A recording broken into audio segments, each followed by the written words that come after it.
Welcome back to the PFF NFL show. Jon Ledyard, Trevor Sikkema here with you guys to recap what has been an incredible regular season for the 2024 NFL season with a rookie twist. Today on the show, what we are doing is we are drafting against one another our all-rookie teams from the regular season. Now, of course, there's a lot of things that go into this. Mainly we're talking about drafting versus the accomplishments that these guys had their rookie years. Not really as much, hey, we're building a team for the future, although it will be fun at the end to say, all right, how would your team stack up against my team? Who do we think is going to win? All that good stuff. But what we're really trying to do is give some recognition to a really nice rookie class that gave us a lot to talk about all season long. John, how are we doing, my friend? I'm doing great. This is what we do. We draft. That's what we do. So I'm excited to do it this way. This was a good idea by you because we were going through trying to make first team all rookie, and both of us, kind of have, who's our all rookie team? And it was it was a lot of the same players, and it was just going to be like, I feel like it's pretty obvious. I looked around yesterday at some other people's different all rookie teams, and it was like, I think it was like 10 for 11 on offense and like 9 of 11 on defense, where I was like similar with almost everybody. So I don't think it's actually that debatable who's on the all rookie team, but having to draft two different teams out of what's here and who we value and why we value them and stuff, I think that's a pretty interesting conversation. And that, of course, gives us the ability to give some recognition or a hat tip to some guys who, all right, when I'm not breaking, any news here with Brock Bowers being a prize jewel of this whole exercise. Like, all right, for tight end, all right, maybe not Brock Bowers, and you can't get Brock Bowers because he would have obviously won the award, but maybe it's somebody who in the tight end class, all right, I see what they're doing. I see them. They're coming up a little bit. And so a little bit of extra recognition. And, of course, anytime you and I get some competition against one another, the people love it, which is much most important. Now, the question is, are you picking first or am I picking first? We don't decide this before the show. We decided live on the show for the people. I did pick first in the redraft, so that we did a couple weeks ago. I remember because I stuck with Caleb Williams, and then Jaden Daniels went off the next month and won like 4 clutch games. It was pretty sick. So that was me. So I don't know if you want to go first here or if you want me to give you a chance to redeem myself. It's up to you. So we do have to set up the stipulation. So the way that we'll do it is the roster is we'll have one quarterback. This is each. Quarterback, running back. We're only doing one running back because there weren't a lot of starting running backs in this one. So quarterback, running back, 3 wide receivers, 1 tight end, 2 offensive tackles, 3 interior offensive linemen, can be anybody, guards or centers, 2 interior defensive linemen, 2 edge rushers, 2 linebackers, 3 corners, and then 2 safeties. So that's the lineup that we have there. We're going to go snake draft style. So if John picks first, then obviously I pick next, and then I pick again. Then John picks twice in a row, then I pick twice in a row. So I think that's how we want to do it. Unless you, I guess for a 2-man draft, if you wanted to just go back and forth, you could. Probably simpler for us to remember what we're doing. All right, so let's do that. Let's do that then. Normally we'll do a snake, but actually, now that I'm thinking about it off the top of my head, let's go back and forth because it's only 2 people. So we'll go back and forth here. Makes it a little bit more competitive. And it's the Wild Wild West. We're not going to start at quarterback and then go to running back and then go to wide receiver. We can basically take whoever we want at any time, which brings into the team building, the scarcity, and prioritizing some of the guys that have had some really good years. Now, don't worry for video and audio people. We'll be recapping as we go throughout this exercise who we have so you guys can remember. So we're not just doing it one time and then not recap it until the very end. We'll try to keep you guys updated as much as possible, but we feel like that this is the way to make the exercise the most fun. Since it's not a snake draft, I'm giving you the first pick. I guess I am going to take the first pick here.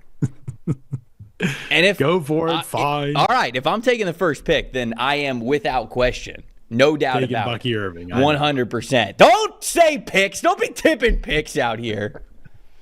I'm going Brock Bowers. I have to go Brock Bowers. The scarcity of it, of the tight end position. We're talking about a guy that broke records. The receiving record, the catching record for rookie tight ends. I mean, he was unbelievable for the Raiders this year. This is somebody who had 3 phenomenal seasons at Georgia, was picked appropriately in the top 15 of this past draft. And I know some Raiders fans are like, God, we needed a quarterback and we ended up with a tight end. But hey, whoever the next quarterback's going to be, they get a pretty good weapon to throw to in Brock Bowers. And so he feels like in an age where tight end utilization and when you have that type of a chess piece are really, really important, Raiders have that guy moving forward. So you're just hoping that you get the quarterback very soon so you can continue to see that combination blossom between quarterback and a stud tight end. So for me, certainly with the scarcity of the position and how good Brock Bowers has been this season as a legit Rookie of the Year candidate, I'm going to go with Bowers here for the first pick. Yeah, I mean, obviously, if we were building teams, you wouldn't necessarily think, oh, I'm going to start with tight end. Although I think there's more value there, especially when you have an elite one, then people tend to talk about the tight end position with. However, Brock Bowers, I mean, I did a first and second team all rookie for Audibles and Analytics just to publish for people. And second team all rookie, obviously, you're in any class, it's probably getting tough at some positions. I literally wrote in the tight end spot, I just wrote for second team all rookie, I just wrote no, and I published. I mean, I literally might not take it. I might break the rules here. I might not even take a tight end for my team. I thought you were going to say, so I just wrote Brock for first team, Bowers for second team. So can I still draft half of him? Because it would still be better. No. I got all of them. I got all of them, baby. All right, I'm taking Jaden Daniels. I mean, probably a pretty obvious pick. I mean, quarterback, the only thing you'd say is, oh, I actually believe in some of these other guys as much as Daniels. But especially as the year's gone on, I just watch all the other guys and watch Daniels, and I feel like, he's definitely the best guy in this class. Might not be the best in the future. We'll see. I do still believe that is pretty up in the air. But just the poise of this guy, the accuracy, the fact that he can hit every throw on the field, and he's an unbelievable athlete. You can call his number in a variety of ways, and he can hit for you. And I think that is a really valuable asset to have as a quarterback. So there were definitely some other players worth considering here, but starting my team off with the best rookie quarterback seems like a pretty good move. And, oh, by the way, they're in the playoffs. He's got a team that's never in the playoffs. They got a chance to make a little run. So I couldn't be more thrilled with how he finished the season over the last month after there was some lulls in the middle portion of the season. Yeah. It is a shame that Daniels has to lose his first playoff game against the Buccaneers. But other than that, no, what an unbelievable rookie season. All jokes aside, he has been phenomenal. He's been exactly what that franchise needed. You really don't see franchises like Washington, which you said have sort of been down in the dumps for a while now, down on their luck as a team. They sell the team, they get new ownership, they get a new general manager, new head coach, new quarterback. Boom, it all works to perfection. And here we are with them in the playoffs with their first year of this new regime. It's awesome to watch. You should be very excited if you're a Washington Commanders fan. So you took Jaden Daniels. I took Brock Bowers. I have to imagine that two of our last picks in this draft are then going to be quarterback and tight end, just because we don't have to pick there because of the scarcity of it and because obviously the other person has selected theirs. That's the strategy of it, people. That's why this is so much fun. I'm torn between two players here. I'm trying to think to myself, which one might you not draft next? Oh, that's smart. This is really hard. Actually, I think that there's three that I could go with. But I think position scarcity and how good this dude has been. I think I'm going to go with Edgerrin Cooper here, the linebacker for the Green Bay Packers. Whoa! Cooper's been so good, man. And I think that he has been head and shoulders above so many other linebackers that we have had in this class. Even some guys who have gotten some decent playing time. Obviously, we're picking two linebackers, so we're going to talk about three more here on this episode. But Cooper has been phenomenal. The more they have allowed him to play, he has been such an important part of that 4-3 Jeff Hafley scheme, because as things have not exactly been as dynamic or disruptive, I should say, in the front with their front four pass rushers as Green Bay has wanted to this season. A big reason why they have had a lot of success even down the stretch is because of the impactful play of Cooper. It's his range in coverage. It's his range in run defense and pursuit and everything like that when he is attacking the line of scrimmage. These are some things that we knew he was able to do when we watched him at Texas A&M, but the coverage feel is improved this year as well. So fantastic grades. I mean, he's got a couple of games this year where he has been damn near elite at a coverage level, at a run defense level, and it's yielded some really high grades, not just for rookie linebackers, but for linebackers overall. They got a great one in Edgerrin Cooper for the Green Bay Packers. When I'm thinking about that position scarcity and getting some of those guys that are really dominant, Edgerrin Cooper is my guy there. Judging from your reaction, I should have waited on him because it sounds like you weren't going to pick him soon. Wow, no, I was not going to pick him soon. I mean, he has been awesome, no doubt, this year, but he's only just started to become a full-time starter over the last couple of weeks, really. I mean, he's been sort of like their late downs package guy. He's played, here and there, depending on injuries and stuff, a little more in run defense. But, the last 2 weeks has been his highest snap counts of the season. And, it comes at a good time. He's been great in both those games. Ollie and I have talked about him many times this year on the podcast, saying they should play him more. Once they finally did, he was one of their best defenders. So, yeah, I think he has all the tools to kind of be like exactly what you want from the modern day linebacker. Now, you and I talk about this, Trevor. There's only a couple guys at linebacker. Really, this season, I think there's only been two. And I know people are like, oh, Fred Warner's having a down year. Maybe compared to the most lofty standards in the entire league. But he and Zach Bond, to me, have been the two guys that are real needle movers this year at linebacker. I think there's really only 2 to 4 of those types of guys in a given year, really, especially with Levante David and Bobby Wagner kind of aging now at this point. And so we really haven't had a whole big run. So Cooper, I don't see any reason why he couldn't be a top 10 guy next year at his position in terms of the tools and the skill set, everything that's there that you value at this position. He does, right? He plays downhill. He plays in coverage really well. He blitzes. He's really effective in all of those things. He beats blockers to spots. If you're going to be a light, lean linebacker, you better be nasty and you better beat blockers to spots and play under blocks, and he does that. So all the stuff's there. I absolutely love Edgerrin Cooper. I think if we were like drafting for the future and just trying to like build an actual team, project out a couple years, he would be a great pick. I am surprised you went linebacker this early. I'm surprised when you went with him over players who have played a lot more. I mean, Cooper's hasn't even played 500 snaps this season. I'm surprised you went with him just considering the season. I think that's where some of my surprise lies. But in terms of the quality of the player, no, I absolutely love Edgerrin Cooper. I'll sort of bounce into this realm here. Now you have me really thinking about a bunch of different stuff as I'm trying to make this pick. But I still think, just again, we're talking about position scarcity and value. Like, to me, Joe Alt has to be the pick now. Like, he's been one of the better tackles in the league. Yeah. At this position, I think, and he just flipped to the left side, by the way, and had a lights out game. And I mean, he's easily the best tackle in this class. And I know there was a lot of conversation pre-draft about this is one of the best tackle classes ever, and I still think he can get there. I think everybody else was pretty much like, okay. Like, I was trying to figure out a difference between Fuaga and Latham and Rosengard, all these guys, and I'm just like, I think they're all like, okay. Like, there's definitely, you're trying to think about who has the most potential in the future, and obviously Fautanu didn't play this year, so there's still some chapters left to be written about this tackle class.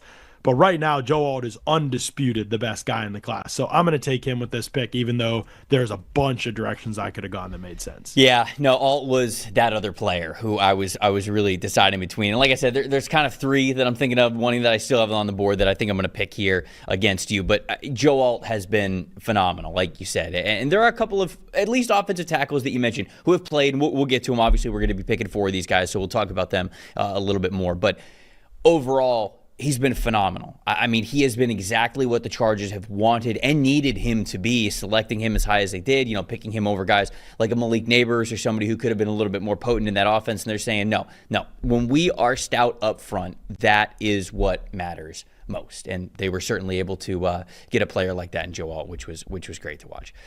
All right, so there's 2 players that I'm really deciding between. I had that third one, which I think I'm going to go with.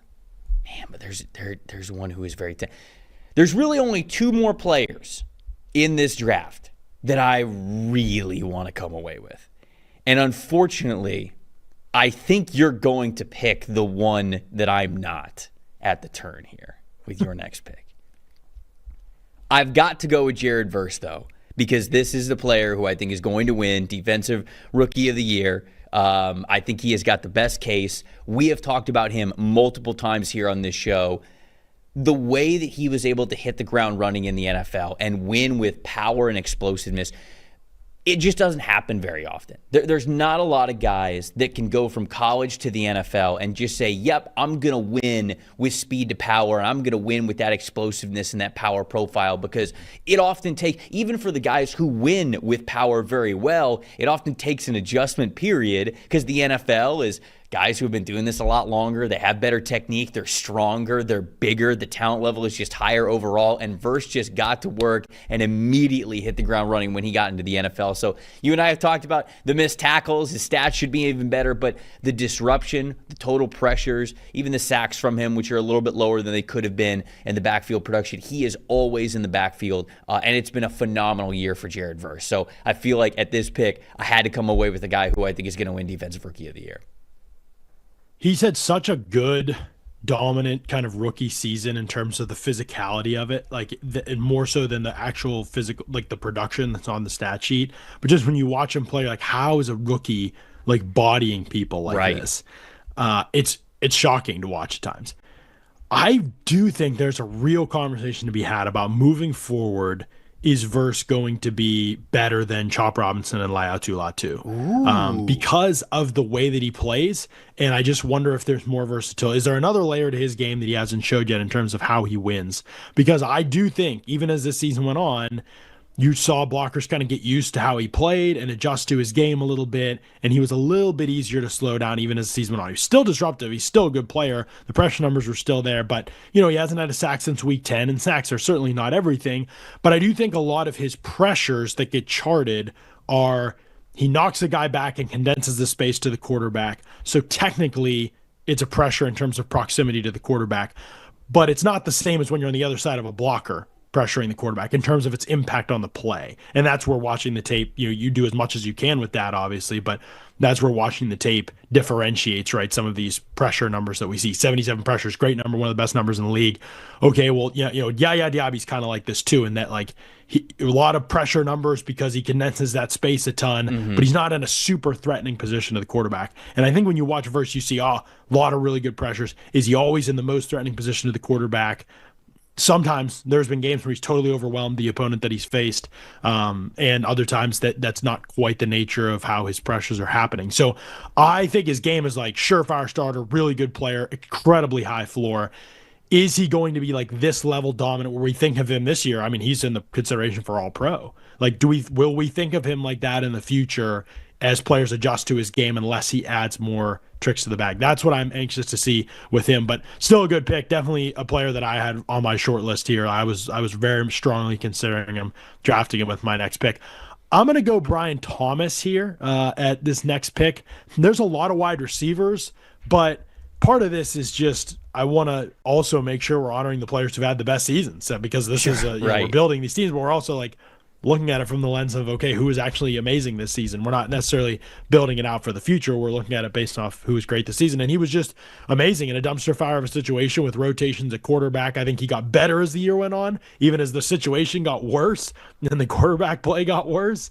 And just the way he was able to achieve his production. I mean, he looks like the guy in this class that we all thought he could be if everything hit right. Everybody, that was everybody's take on Brian Thomas, was at least the ceiling is so high. But it was like, well, what's the floor? Could he also bust? He hardly ran any routes at LSU. There was a lot of polish needed to his game, a lot of half-speed things on his tape in college. And this year it's been hit the ground running. He actually developed as a route runner as the year went on, too. That was crazy. Everything just seems so much more automatic for him than we maybe thought it would be, just based off some of the rawness of his college tape. And he's just been a monster. Looks like there's no reason why he can't end up being a top 10, maybe top 5 even type of wide receiver in terms of the physical profile, the athleticism. When you look at the production this year, the way that he achieved his production, I think it's going to be a real race to see whether Thomas or Neighbors are going to be the best receiver in this class. But McConkey can be in there as well, but I really do feel like Thomas's rookie year was something really special, especially how he achieved production as the year went on. So that's who I want to add to the team here. And I'm all offense so far. Yeah, you are all offense so far. I'm going to go back to offense for my next pick. This is where the slide stops. I was nervous because I wanted to get a couple of players that I already got, but to come away with Bucky Irving here with my fourth pick, I mean, that's I knew that was coming. That makes my heart full. Look, he has been the best running back without question from this past rookie class. He has been such an impactful part of Tampa's offense. being able to evolve, I think, throughout the season, which is an underrated part of just discussing a team's entire regular season journey. It's like, all right, well, even if you start out of the gate pretty hot, like if you don't evolve throughout the season, you'll get predictable. Teams will be able to catch up to you, and by the end of the year, you're a little bit more coverable, a little more stoppable on offense for other teams. And with Bucky Irving, he sort of started the year as like, okay, very clearly, Rachaad White is the RB1. Bucky's kind of that spellback. And you and I talked about this during the early parts of the season. They wanted to run, they wanted to be sort of balanced between their outside zone concepts and things between the tackles. But, they were giving a lot of zone stuff to Rachaad White, and they were giving a lot of between the tackle stuff for Bucky Irving. And Bucky was playing really well. But you go, okay, do we just block up man and gap between the tackle concepts a little bit better? So they've switched a little bit more to that just because it's what the offensive line does better now. But as the season has gone on, Bucky has gradually, and sometimes not so gradually, sometimes accelerated, just really taken the lion's share of those carries to where now he is the top back on that team. He is a big reason why that rushing attack is what it is and why Tampa's offense is as balanced as it is going into the postseason. So part of a renaissance of Tampa's run game, which was bad 2 years ago. He's been the cherry on top of, I think, that whole plan to revamp that running game, and he's been unbelievable this season. Yeah, I mean, I knew that you were going to go this direction at some point. I was like, oh, I'll leave Bucky for him. I mean, Bucky has been awesome. Just the missed tackle rates, like Trevor, that's the real stuff. Like when you talk about needle movers at this position, how good he's been after the catch, how good he's been in space, how good he's been as a rusher. And he doesn't really even have breakaway speed. That's the crazy thing. Like, he doesn't have like unbelievable wheels. He's got the short area juice and that kind of stuff. And he's got just unbelievable contact balance. But he's clearly been the best rookie running back in this class. I mean, I don't think there's any doubt about that. So, and I mean, even you who loved him, I don't think anybody expected that. Like, that's what's so crazy about it, is that it seems like decisive already. And obviously some of these guys will play more as their careers progress. And I do think, I'll sneak peek, since we're only taking one running back each, I'm going to take Tyron Tracy at some point, not yet, but to finish off my team. But like, I do think Tracy's upside is like crazy, like because he's like unbelievable athlete and he has the receiving chops too. So I'm curious to see where this goes long term. Sometimes when we get to this point in the season, everybody knows Bucky Irving's been awesome at this point because you and I have been telling him. But like projecting it out forward, kind of like thinking ahead about that's an interesting part of this. But Bucky's game is just so survivable, especially if he improves in pass protection. So I love the pick and I love the player. I think he's awesome. I'm going to go with this next pick. It gets pretty interesting here because there's a lot of directions that I can move on offense even. But I think I'm going to go, it's a deep position. This is the best part about doing a Wild West draft. You just go, yeah, but it's deep here. I could go this other guy. I'm trying to think who you're going to likely take too. I think I'm going to do it. Yeah, I'm going to go Malik Neighbors here and just take the best two wide receivers. Damn. Yeah. I'm just going to break your heart, I think. Damn. I just think Malik Neighbors' game is amazing. Like, if you ask me right now, and I want you to answer this question too. If you ask me right now who's going to be the best wide receiver from this class moving forward, it is harder in a totally different way. Now, I thought it was hard pre-draft. Totally different way now. I feel so confident Neighbors will be better than Marvin Harrison Jr. and Rome Odunze. The question is now, will he be better than Thomas? And I think Ladd McConkey's been amazing too. I'm tipping my hand there, but I really think he's been outstanding. And I think Neighbors and Thomas have a little more upside than him, just the size and strength aspect of the position, which I do think matters a lot in terms of long term to projecting to more roles, those kinds of things. But I think it's just an unbelievable conversation between Neighbors and Thomas, and you go either way. But I think I'm still going to lean Malik Neighbors, probably because of that pre-draft bias a little bit. I would too. Although it's closer than I thought that it was going to be, for sure. Yeah, for sure. Well, for my next pick, I can't let you get all three, so I have to pick Ladd McConkey here. You're kind of painting me into a corner, because if we came out of this draft and you got to say, oh yeah, my quarterback is Jaden Daniels and my wide receivers are Brian Thomas Jr., Malik Neighbors, and Ladd McConkey, they'd cook me on the internet. So I wouldn't be able to do that to myself, my family, and my loved ones who would have to watch me spiral. So I got to go with Ladd McConkey here. McConkey's been great. I mean, he's exactly what he was at Georgia. He's a phenomenal route runner. He's somebody who just knows how to get open. And for a quarterback like Justin Herbert, who if the window is the size of a football, he can still hit it, and he is willing to hit it. And when you have a player that can create that type of separation, at the very least, at the drop of a hat, it's a wonderful combination, and we've seen that this year. So Ladd McConkey's done a great job being what that team has needed him to be as a wide receiver one. Maybe he's comfortably more of a wide receiver two, but he has stepped up as the main wide receiver for this team that's obviously in the playoffs this year. So Ladd McConkey, somebody who was doing it at Georgia, now doing it with the Los Angeles Chargers. I got him here.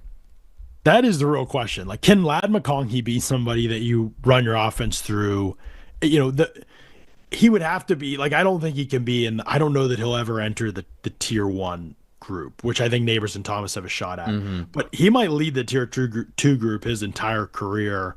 I mean, what he's done this season, I mean, he's 13 of 21 in contested catch situations. He's great. First of all, he was hardly in any contested catch situations in Georgia. Right. We know his route running's phenomenal, so we know he doesn't have to live there. But the fact that he can go there and dominate the way that he has, I mean, he's been better than Neighbors in that area. And Neighbors has still been pretty good, but I really do wonder, like, what the ceiling is for McConkey. To me, that's the hardest thing to figure out. I know what it is for Thomas and Neighbors. I know they can both be special now. I wonder if McConkey could be that type of player. Obviously, this season he's played a ton in the slot. There's a lot of, we got to protect him as he gets off the line of scrimmage type of stuff, get into his route clean. If you can be in a scheme that allows you to keep doing that, then I really do think it's pretty special. It's really funny because people push back so hard against the idea that McConkey was a slot receiver, because he wasn't in college, and because people thought, oh, it's just the white wide receiver Cooper Kupp type of comparison. Everybody's trying to, like, create him and make him that type of player.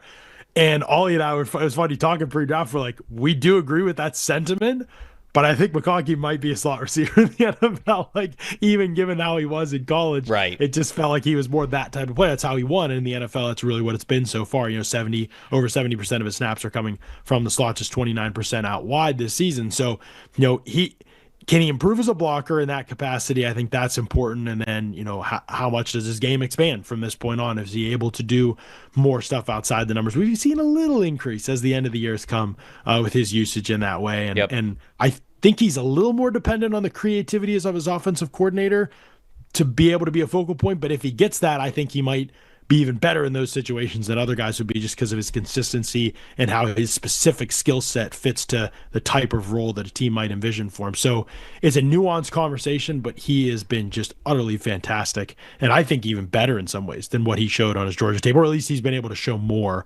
because at Georgia he just never had a ton of opportunity, it felt like. Yep. This is, I mean, I still haven't gone defense. So, but to me, there's just, after verse, I think there's just a lot of depth, and I don't know that there's a ton of star players. Like, we could talk about that maybe a little bit. Defensive, especially up front, it just was kind of a disappointing year in some ways for the defensive rookie group. But I'm going to go Zach Frazier here and keep it on offense just because I have the opportunity to, I feel like, add what's been hands down, I mean, two of the best three, and I think the best two rookie offensive linemen in the league this season, in Frazier and Alt. So I'm building a ton on offense, but with Frazier, man, I mean, this rookie season has been phenomenal. Even when he's had issues in pass protection, it's almost always been more scheme, player communication related, where technically it falls on him, but really it's more of a unit issue. And so when he gets charted for pressures, if people go watch him, a lot of it is that kind of stuff. He's just hardly ever been truly beaten 1v1 by anybody. And he's not really gone through any game where it's just like, oh, this certain player he can't handle. You see, literally, if we're talking about best centers in the league, Tyler Linderbaum, Frank Ragnow, they have issues against certain types of players that come up every time they play in those matchups, where you're going to be able to attack them with a certain type of player. As good as they are, that's the reality about them. And Ragnow, some of that's because of his age and his injury history now, I think, at this point. That wasn't always the case. He was amazing he's still very good. But I don't think that's with Frazier. I don't think that's true with Frazier. And that, to me, is why I think he's in that conversation for center two in the league after Creed Humphrey. And for me, he was second team All-Pro. So I just think that when you have a player who can physically and athletically hold up against any type of matchup in the NFL and pass protection, and then you look at his run block tape, and his PFF grades even higher in run blocking. He can do everything at a high level in the run game, and in a scheme that's completely broken, and in an offense that's completely broken, he's still been able to do that. So I am just very compelled by his rookie season. I think he's going to be easily, I think he's already in the conversation, not maybe for best center because Creed Humphrey's just so unbelievable. But I think he could push Creed by year 3. I think he could be in that conversation even. But to me, it's like, is he a top 3 center in the league? And I think the answer is yes. Yeah, he's been fantastic, no doubt about it. All right, we gotta speed things up here. I'll go Graham Barton for my next pick. I want to start the offensive line run with a damn good player, so I'll take Graham Barton off the list. Playing center, moving from left tackle while he was at Duke. First year as a full-time center. Well, I mean, he played his freshman year at center when he was at Duke, but first time in a long time now moving over to center at the NFL level. Been a little bit of an adjustment period for him, but I think he's coming along strong, and he's going to be a fantastic center. I mean, Jason Light just knows how to draft offensive linemen and build the offensive line, and Graham Barton is evidence to that as well. So if you're going to take Frazier off the board, I'm going to take the next guy. I'm going to take Graham Barton, somebody who I think has had a really, really good rookie year. So Barton's off the board here for me for the interior offensive line. I'll go Dominic Pooney and just keep building the offense. Damn, I was hoping you'd go somewhere else. I needed him. I am only compelled by a few offensive linemen. The center class looks really good. And, there are other good. I think the offensive line class will end up being really good, but Puny's just been amazing, especially the run game this year, just a huge difference maker. Got better in pass protection as the year's gone on. I still think he can be a little leaky there, but physically dominant player. Again, we talk about physical dominance when you enter the NFL. I think you'd say that about Frazier to a degree. I think you'd say it Joe Alt is more of a technical aspect of his game, like where he's dominant. With Dominic Puny, it's just like, yeah, this guy can absolutely dominate people physically. That to me is not something you see very often coming from the college level. So yeah, big ups to him on his rookie year, and I'll take him here. Yeah, and that was he would have been my next pick if wow, that's funny. If you did not take him there, because I was hoping to stack a couple of offensive linemen to sort of even out some of your early picks there with Joe Alt and Zach Frazier. But you emphasizing the trenches is not a shock, so I should have been prepared for this. So all right, just to do a little bit of a recap. So right now on my team, I got Bucky Irving, I got Lab McConkey, I got Brock Bowers, Graham Barton, and then on the defensive side, I got Jared Verse-Nedger and Cooper. John hates defense.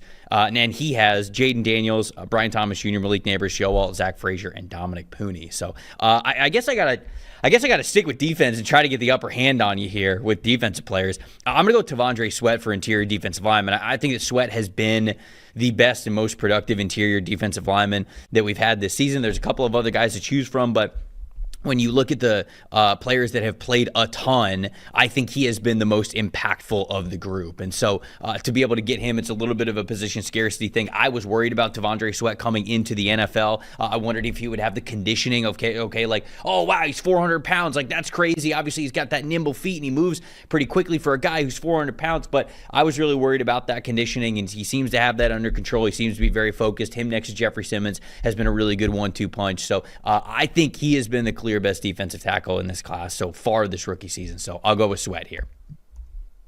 I am stunned.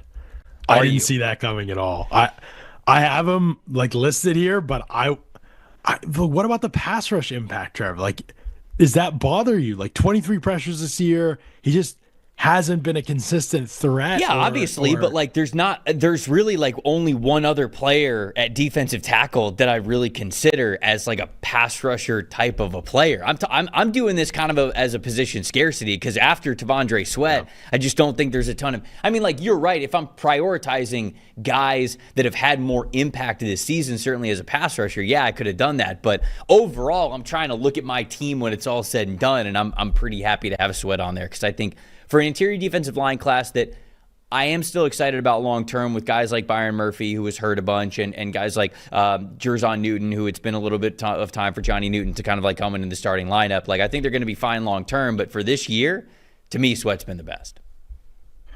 Yeah, I mean, just the snaps he's played has been impressive. Like, I mean, he has been able to actually be out there. I mean, to play 700 snaps for him toward the end of the year, he's putting in pretty good work in terms of the snap count, like for what you'd expect from this type of player. I tend to think of this type of player as lower value, but I think the conditioning aspect, the fact that he's been, pretty good in the run game, I think those things are big pluses in his. I hated this pick, so I completely agree that it's been about as good as you could have hoped for. I felt like even the high end version of this pick panning out wasn't necessarily going to be worth where they took him, but this has not been an exciting year for the defensive tackle class, and I love the defensive tackle class coming out. So, there's some asterisks with some of this stuff. Murphy got hurt. Newton was coming off a major injury and jumped in late in the season.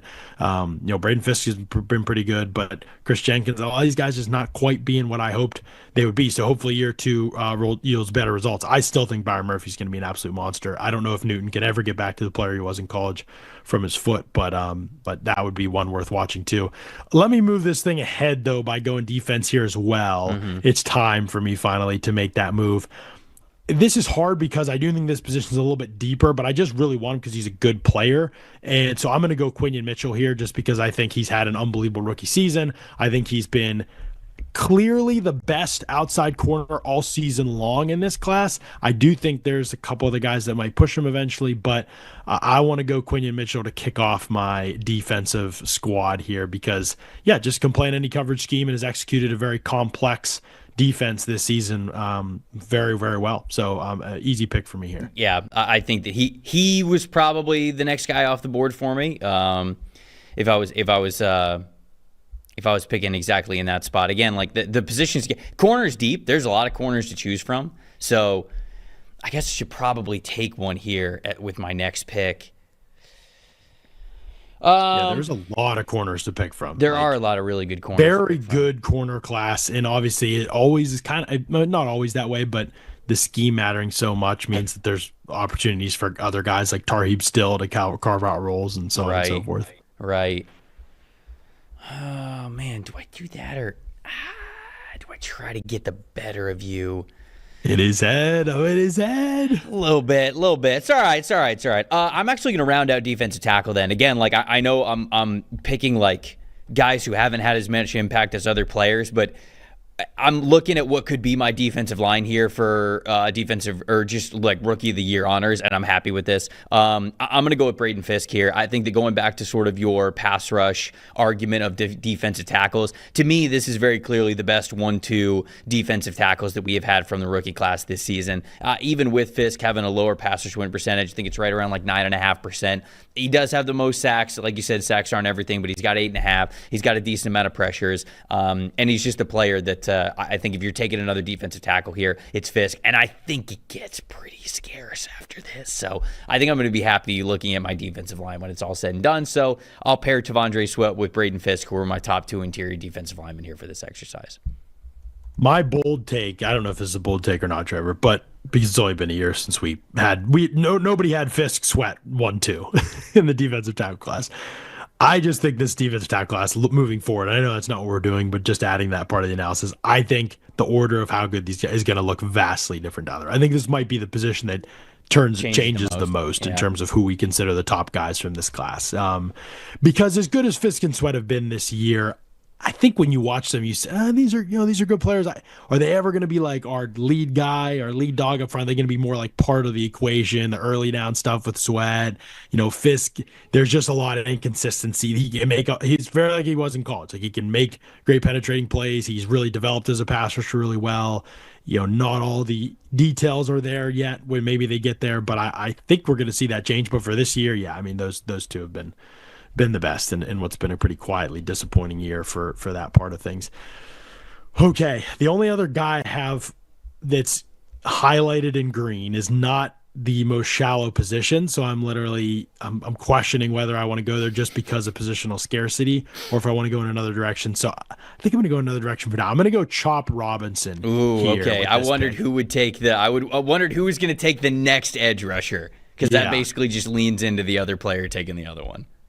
It's really interesting with Chop because I even 5 weeks ago probably, Trevor, I would have said, I think I did say on this show, Latu's coming. Like it was clear. And then it was kind of quiet over the last stretch of the season. It wasn't bad or anything. He just wasn't as disruptive as somebody like Chop Robinson was, where Chop closed the season with some really, really strong performances. And I think he's already, and we'll see where this takes him, but I think he's one of the most explosive players in the NFL off the ball. And you thought maybe that would be the case coming from college. You're certainly an explosive player in college, but I think that's been clear already that he is that type of player, and he's unreal competitor. Like the motor is just so hot. So could he be like a way more competitive physical version of like a Vic Beasley in the NFL? Beasley kind of flamed out eventually because physically he just wouldn't hold up. He wasn't that type of competitor, I think, that Chop Robinson is. Could that be in the cards for him if he develops more moves or variety to his game? Could there even be a higher ceiling?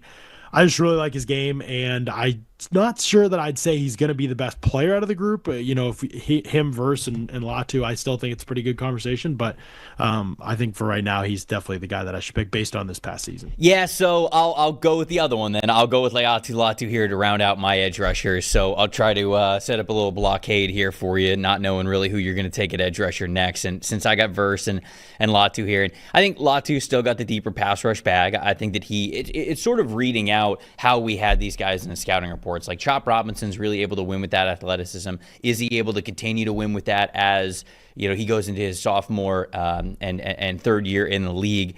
I think Latu is only going to get better. And I think that we saw flashes of it this season. I think he struggled early on with some of the power that the NFL offensive tackles have, but he still knows what to do with his hands. His pass rush win percentage is a little bit lower than we expected this year. It's below 15%. But it's all coming for him, like you said. I still think it's still there, and I think he's still very clearly, if you don't want to call him the number 2 rookie edge rusher, he's the number 3 rookie edge rusher. So I'll take him here to pair Verse and Latu, and that rounds out my defensive line of Tavondre Sweat, Braden Fisk, Jared Verse, and Leatu Latu for this rookie class, and how these guys have been able to play this year, the amount of snaps they have played, and the quality of snaps they have played. I think as a whole, I'm pretty damn happy with getting these 4 guys. Yeah, I'm going to go Cooper DeJean here. I think Cooper DeJean's had an unbelievable rookie season. He is just so consistent. He's so smooth. He's so assignment sound. He tackles well. He covers well. He adapts throughout the course of a game and improves things and processes really well. So to me, a player who's, even though there's a lot of really good nickels in this class, and I think there could be a lot of discourse, probably a whole show just on them, I do think he's been really impressive. So I'll go with him here. He has been awesome. I know. It's him and Quinyon been fantastic. I mean, they were top 10 players for me in the draft, and obviously the Eagles having them both is huge. You getting them both in this draft is pretty big for you. So, man, I don't know if there's any. I think that's all the obvious ones. I really do. I don't. That's all my green. Yeah, that's all my highlighted in green players. Okay, there's a couple of the guys I really want, but yeah. All right, I'm gonna go with Drew Phillips. The corner for the Giants. I think he's my next guy here just because I want to make sure that you can't get all 3 of those corners. So Drew Phillips is my next guy here who I think started the year really strong. Somebody who I liked in last year's draft. I thought he was going to play more nickel, and then they were playing him on the outside, and now he's played a little bit of both. But am I saying that correctly, or am I messing that up? Yeah, no, I think he played nickel. Did he play outside? No, yes, that's right. So when I watched him at the Senior Bowl, I liked his reps on the outside. And I was like, oh man, I really like him as sort of this man coverage, sort of fearless press coverage outside receiver. He's a little bit smaller, but he had that mentality to be able to play on the outside. So I was like, okay, he'll play as an outside receiver, an outside corner. And then the Giants drafted him, and they're like, nope, he's playing in the slot. I was like, all right, we'll see how this goes. And it's gone beautifully because he is a fantastic player. So Drew Phillips from the Giants, I think they got a great all-around corner. I think he can play inside out, but certainly as a slot corner, he's played very well. So went through a little bit of injury, missed a little bit of time, but he's still fantastic in my opinion. So Drew Phillips is my first corner off the board here in this exercise. I wasn't going to take him, but I do think he's had a great rookie season just because he's a nickel and Cooper's a nickel. So I felt like I had my nickel solved, but he is a really good player. Tyke Smith, also really good player that could be in consideration here as well. It's been a good class for that position, I think, for the nickel spot, which the league needs. That's a very important position. I'm gonna circle back here and go Marvin Harrison to finish off my. Oh, jeez! Oh no, I didn't think you were gonna do it. I just felt like, I mean, I don't want to lose the plot too much here. It's not been an unbelievable rookie season for Marvin Harrison. He's still been pretty good. No, it has still been really good. It's still been really good. He doesn't look like the separator or athlete that we hoped he would be. Maybe there's a reason he didn't run leading up to the draft.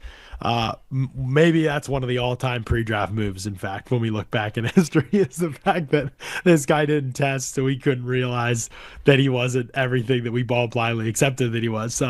But he's still really good. The ball skills and the contested catchability are unbelievable, and I still think he's a good route runner. I think he can get better in that capacity. some people, could he be a better version of Mike Williams? Absolutely. Maybe that's even disrespectful to say to people. People like, wow, you really, Mike. That's sort of what he looked like to me this rookie season. I think he can end up being a better version of that, but I don't know quite what the ceiling is. But Mike Williams had a really good career outside of the injuries, and so we'll see where it goes. But certainly not maybe what people anticipated to just take the league by storm, 1,400 yards as a rookie, like that kind of thing. But still a really good football player. Yeah. I'm going to recap all the picks that we have, but before I do that, got to ask the good people a question: have you played Pick Six from DraftKings yet? If not, what are you waiting for? Time to get in the game. Playoffs are here. Time's running out for you. As the official daily fantasy sports partner of the NFL, DraftKings does fantasy sports like no one else. Play for better payouts on Pick Six. Super easy to get started. Select 2 or more players. Just choose if they will have more or less of a single stat. We got 2 guys that we're talking about here that are facing off against each other. Bucky Irving, who I picked, going up against Jaden Daniels. I know it's not like one-on-one like they're facing each other on the field, but you can go look at all sorts of playoff matchups, and if you see like Bucky Irving, if you think his rushing total or his touchdown total is a little bit low, you could bet more. If you think that Jaden Daniels, if you think that he's going to have a lot more scrambling yards, if you think he's going to have a lot less going up against a Todd Bowles defense, you bet a little bit less than that. All sorts of stuff like that for all of the playoff games. Pick Six available in most states like California, Texas, and Georgia, and they're making it even sweeter for first-time users. Play $5 on a single bet, you get 50 in Pick Six credits right there. Win more cash on Pick Six. You can download that DraftKings Pick Six app now. Use the promo code PFF. That's promo code PFF. For new customers, play $5 and get 50 in Pick Six credits only on DraftKings Pick Six. The crown is yours. If you got a gambling problem, call 1-800-GAMBLER. Help is available for problems with gambling. Call 888-789-7777 or visit ccpg.org in Connecticut. Must be 18 plus. Age and eligibility varies by jurisdiction. Pick Six not available everywhere, including New York and Ontario. Void where prohibited. 1 per new customer. Bonus awarded as non-withdrawable Pick Six credits that expire in 30 days. Limited time offer. See terms at picksix.draftkings.com/promos. All right, so my team. We got Bucky Irving, we got Ladd McConkey, we got Brock Bowers, Graham Barton, and then on the defensive side of the ball, T'Vondre Sweat, Braden Fisk, Jared Verse, Leatu Latu, Edgerrin Cooper, and Drew Phillips. Your team, Jaden Daniels, Brian Thomas Jr., Malik Neighbors, Marvin Harrison Jr., Joe Alt, Zach Frazier, Dominic Pooney, Chop Robinson, Quinyon Mitchell, Cooper DeJean. I think the rest of your defense is going to be rough, but no doubt about it, first half of this draft, you're kicking my ass, unfortunately. So I got to kick it into gear here to make sure that we round out this team the right way. I don't. Let's see. You do have an offensive tackle spot open, so I think I'll go Roger Rosengarten. Obviously, like nobody is Joe Alt. Nobody who I'm going to be able to pick is going to be able to match up against Joe Alt. But I will say that I had a lot of doubts about Rosengarten. I really did. I didn't know if he had the power to be able to play at the NFL level, and I still think that he still struggles with that a little bit, but certainly as they have inserted him into the starting lineup at tackle and been able to move some guys inside, the offensive line's been a lot better for the Ravens, and I think he's playing well with them as a group. So I think that this type of team is going to get the most out of him, going to teach him to play a little bit stronger, and I think we're seeing some of those fruits his rookie season. So I'll go Roger Rosengarten for one of my offensive tackle spots here. I'll counter by going back to Jackson Powers Johnson because I think the way he's finished this season has been everything you hoped he would be as a draft prospect. He's looked like the player over the last month or so that I thought he was pre-draft. And it took him a while to get in there. When he got in there were some ups and downs, as you'd expect. But physical dominance again, like showing up big with Jackson Powers Johnson. And I think you play guard or center. And so I am very encouraged by the finish to his rookie season. I think there's a real chance that the Raiders had a very good draft, and he could be a big part of that. So love the fact that I think by the end of the year, he was back in that conversation to me of, yeah, this is one of the best offensive linemen from this class, and I think he's going to be that moving forward too. So I'll take him here with this pick. Yeah, it's been encouraging to see how well he has played down the stretch. I love your interior offensive line. I think those are guys who have really kicked a lot of ass this year. The top 4 players that are already off the board here. For the other offensive tackle, I actually really like how Olu Fashanu looked when he was out there for the Jets. He just hasn't played a lot, so I don't think I can take him here in this exercise. I feel like that would be a little bit disingenuous, but I do like how Olu looked, and I'm encouraged by him moving forward. I am going to take Talize Fuanga. I think that he's the next best offensive tackle that's there. I know it's a little bit closer, certainly, the gap between him and J.C. Latham versus the gap between him and Joe Alt. But I played a ton of snaps this year, playing on the opposite side of the line of scrimmage at left tackle. So I think for it being his first year at left tackle, I thought it was some really encouraging signs. And, it's a little bit lower of a pressure percentage than J.C. Latham I'm looking at right now. A little bit less total pressures given up overall. Again, not compared to what Fuanga was doing, but in my opinion, after Joe Alt, not compared to what Joe Alt was doing, but after him, I think that Fuanga and Rosengarten are those next two offensive tackles. So I'll get those two guys here for my team. Yeah, the ceiling for Fuaga is going to be really interesting too, because this year, kind of up and down for all these other tackles. I don't know that there's a massive disparity between any of them, but if you just project out, well, Fuaga, just the stuff he can do in the run game, and he is a really good athlete. Like, I think some of those things could bode really well for him if he does end up sticking at tackle. I'm going Nate Wiggins because that's my top three corners that I had from this my all rookie team was Quinion Mitchell, Nate Wiggins, Cooper DeJean. Yep. So I felt like the opportunity to get him here is too good for me. Even when Nate Wiggins was statistically and PFF grade wise, I think he was not as hot early in the season, early in the year. When you watch the tape, I still felt like all the times he was beat, the issues he did have were very understandable, fixable stuff. And he was making plays on the ball. He was competing against the run. Nate Wiggins, like, that wasn't his college tape. Like, no, he wasn't somebody you would have said is like super aggressive, physical type of player. And he's been that in the NFL. So I think a real swing from what his college evaluation was, where the sticky movement skills type of guy, he's had that, but he's also just been way scrappier, way more physical. He's played with great anticipation and aggressiveness. And now toward the end of the season, you're seeing over the last a month, 6 weeks, he's been, I think, easily one of the best rookie defenders in the league. And so I think the arrow is pointing firmly up, and I think he kind of quietly snuck in under the radar as just like a really good player throughout the season. I kind of faded on him during the pre-draft process compared to other guys, but I think he's been absolutely awesome. Man, I want to go linebacker here to sort of round out linebacker with Edger and Cooper. I think I should go. I think I should just stay true to my pre-draft analysis for a player who has had the opportunity to play a lot this season and played pretty well in Peyton Wilson. So I'll go Peyton Wilson here, and I'll take him to pair with Edger and Cooper. There's a couple of other linebackers that you could have considered here, but to me, I think that those are probably the two best ones, especially when you're looking at long-term outlook as well. So Peyton Wilson to me with Edger and Cooper, I got him here. Yeah, he's had an interesting rookie season. Like, there's been some really good, like, talent-wise, you'd think there's nothing he can't do moving forward. So, I mean, clearly, I think the number 2 linebacker, and so it's a very good pick by you. You've got a great linebacker group. Your front six is where you're hoping this thing is built and stays, I think, at this point. I'm going Malik Mustafa with this pick. I think he's been the best safety in the class. Okay. He was my number 1 safety going into the draft, and so it's been really cool to see that rewarded with the level of play he has. And to hear other players, it was cool on the St. Brown podcast. They were talking about Amon-Ra St. Brown's. That guy is a missile. He is unbelievable. Like, he just rocked me multiple times. He's like a throwback hard hitter, but he's also like a really smart, heady player too, even in coverage. So I think he's going to be awesome in the NFL. Not like an all pro or anything like that, but I think he'll be a really solid starter for a long time. Is there anywhere on my list that I don't have that you have? I guess we got one safety spot to choose from, and then that's it. So I guess I might as well go safety here. Yep. Mustafa was on my list for sure. Dude, all right. I know he hasn't played a ton. I'm going Danger and Taylor Demerson. I know that this is a little bit more like an outlook type of a pick, but I think he has played the best out of all of the safeties.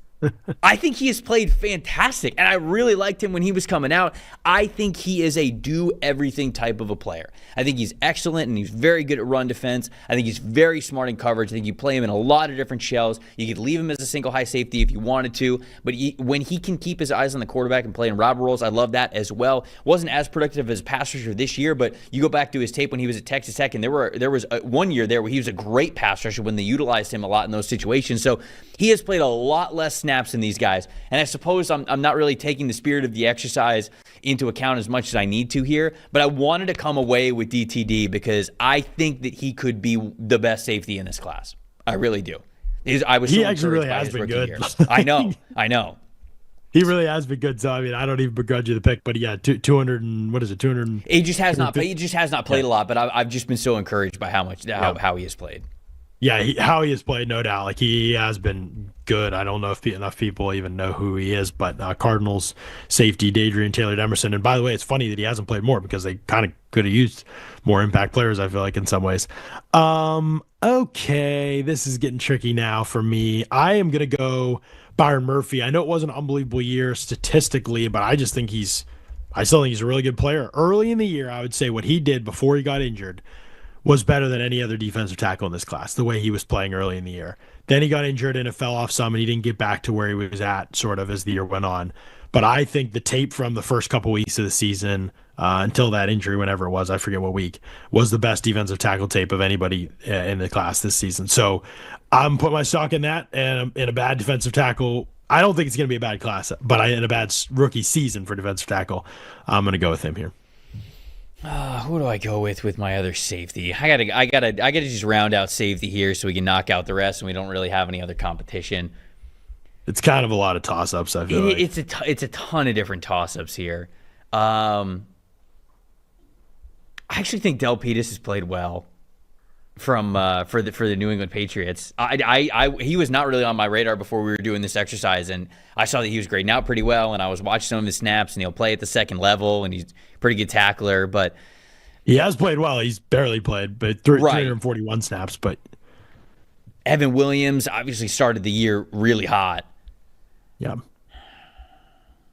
Kinchins has the picks. I was going to say Kinchins has the big time plays is the thing. Newman just been there all season. I don't know one thing he's done that's noteworthy. He just been out there. Just a lot of snaps. Season. Been playing a lot. A lot of snaps. Him and Javon Bullard and Kalen Bullock. Not sure if they're good, but just playing a lot of snaps. I'm gonna go with Cam Kinchins. Let's go Kinchins. Kinchins has the picks. He's got the high impact plays. So I'll go Cam Kinchins here as my other safety next to DTD.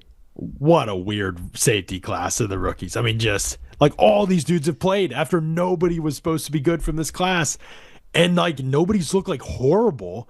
Like even the guy, I think Kalen Bullock has pretty low PFF grades, but he's made some unbelievable plays. Right, he has made good plays. Right. Yeah, I get why he's out there. Like I understand it. I'm going to go with Evan Williams though.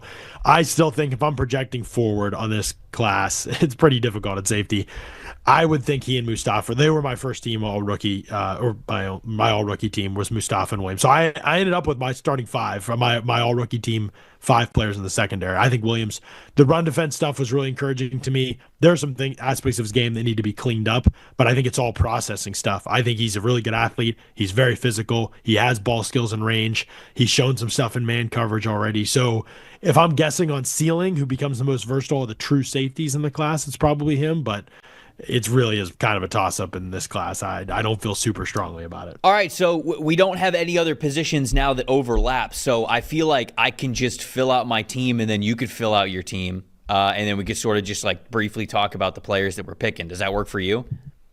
Yeah, for sure. So quarterback, I'm going to go Bo Nix. Bo Nix to me is the most accomplished this year that we have outside of Jaden Daniels. So I'm going to go with Nix here, reuniting him with his teammate Bucky Irving. At wide receiver is kind of tough because it's a toss-up of a lot of these guys. I guess, man. Let me look at snap counts, actually. Want to tell you I have second team. It's real close, though, I think, between a bunch of guys. It's so close between a ton of guys. I'm looking up snaps just to... I think the most interesting thing, Trevor, is that we had this conversation many times this season, and Jalen McMillan was never a part of that conversation. And now he's phenomenal. But clearly, over the last 6-7 weeks of the season, did everything he did on tape was better than Xavier Worthy, better than Keon Coleman, better than some of these other guys, really. I mean, you could make a case that he's number 5 in terms of rookie season performances. He wasn't even in the conversation 2 months ago. We were wondering if he'd even get on the field and be like an adequate Chris Godwin replacement. So that is just worth noting as just like an unbelievable finish to the season for a player who was not in any of our conversations throughout the year. Yeah, no, I agree with you. He is in the conversation with, you mentioned, like Xavier Worthy, like with Keon Coleman. Leggett was too inconsistent. I'm picking Jalen Coker over Leggett. Yeah, I would too. I think. Yep. I think Jordan Whittington's been quietly one of the best. He just hadn't gotten play because when they got healthy, they just had guys ahead of him. I know. So Jalen McMillan's going to be one of my picks here, and then honestly, I'm going to take Jalen Coker. I'll take Jalen Coker as my other one here, for everything that he's sort of meant for Carolina, how he has been such a plus for that passing game, and the importance of that. And then for interior offensive line, who do we have left here? I guess I'll go Cooper Beebe because he's played a ton. And then Mason McCormick. I know Mason McCormick kind of struggled, but he's at least been in the lineup. So I'll go with Cooper Beebe. I'll go with Mason McCormick. Yeah, I mean, I think McCormick, even though he struggled, definitely played pretty well solid this season. Certainly one of the best of, there's like 3 guards. Guard was the other one I wrote no on my second team. So like a true guard. So then the only other position I have is corner.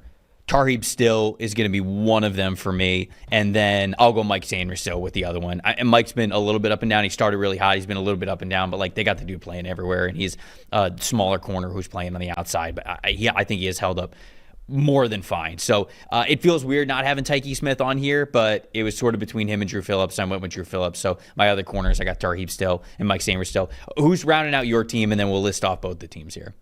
I got Tyrone Tracy at running back, as I mentioned earlier. I think the ceiling's really high for him. Tight end, there's just not anybody. Is his name Eric All? Is that? Yes.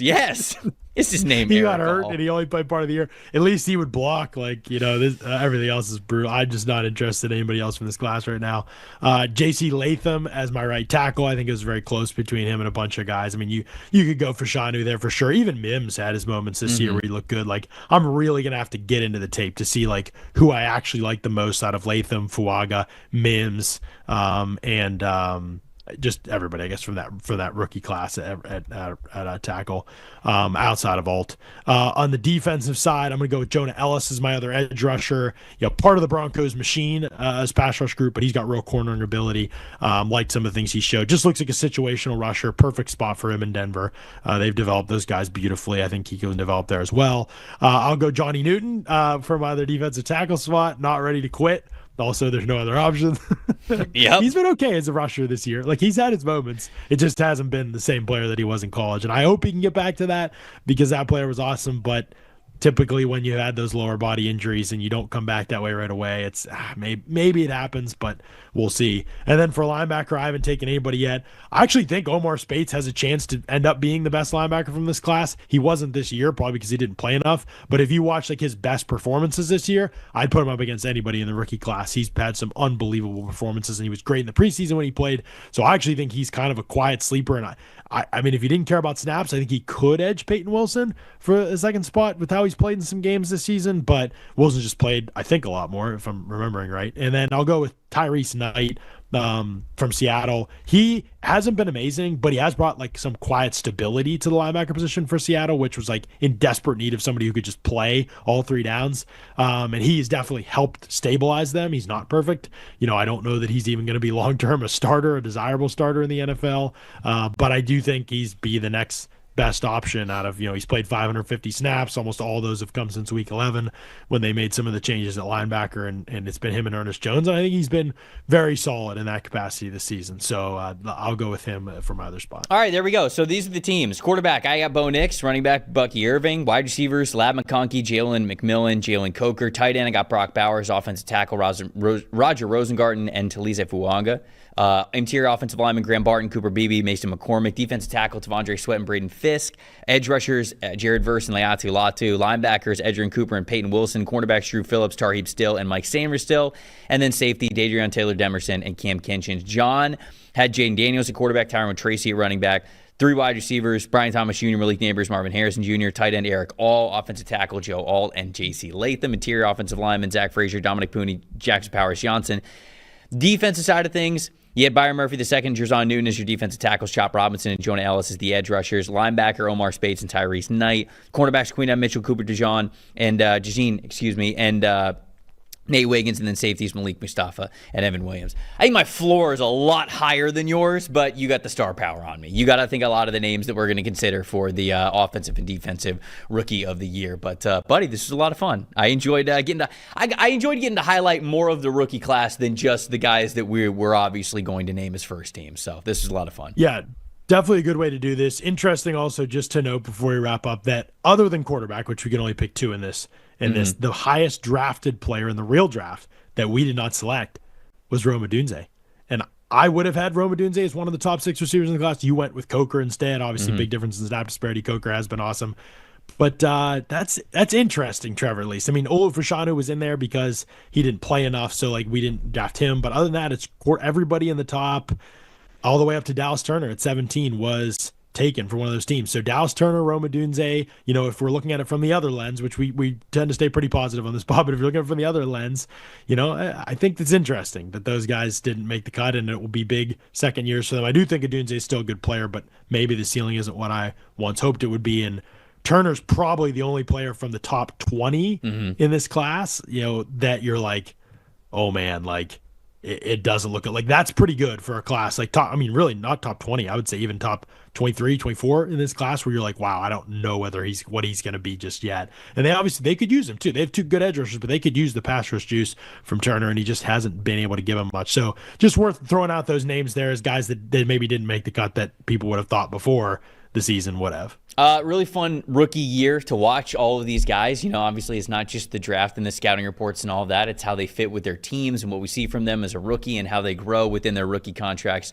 and into their pro career. So this is a fun year to watch a lot of these guys develop, and it was a fun little exercise to give some props to some guys who have had some really good years. Appreciate everybody watching this show the whole season long, this rookie review. We've really enjoyed it here. For Jon Ledyard, I'm Trevor Sikkema saying thank you guys so much once again for watching, and we'll see you guys next time.